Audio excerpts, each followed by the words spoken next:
Friends, சூப்பரான ஒரு ரவையை வச்சு ஒரு அப்பம் பண்ண போகிறோம். இது ரொம்ப ரொம்ப சூப்பராக இருக்கும். இதை செஞ்சு கொடுத்து பாருங்கள். இதுக்கு ஒரு கப் ரவையை எடுத்துக்கிறேன்.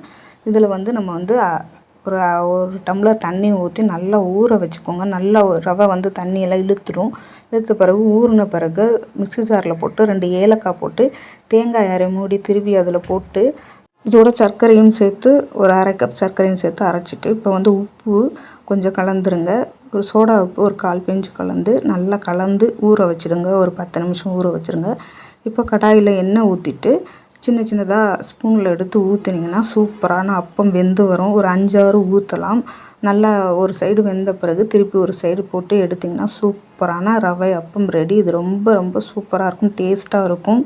இது மாலை நேர டிஃபனாகவும் எடுத்துக்கலாம், இல்லை ஈவினிங் ஸ்நாக்ஸாகவும் எடுத்துக்கலாம். இது ரொம்ப ரொம்ப டேஸ்ட்டாக இருக்கும். எண்ணெயே இருக்காது பாருங்கள், சூப்பராக இருக்கும். இந்த வீடியோ பிடிச்சிருந்தால் லைக் பண்ணுங்கள், ஷேர் பண்ணுங்கள், சப்ஸ்கிரைப் பண்ணுங்கள்.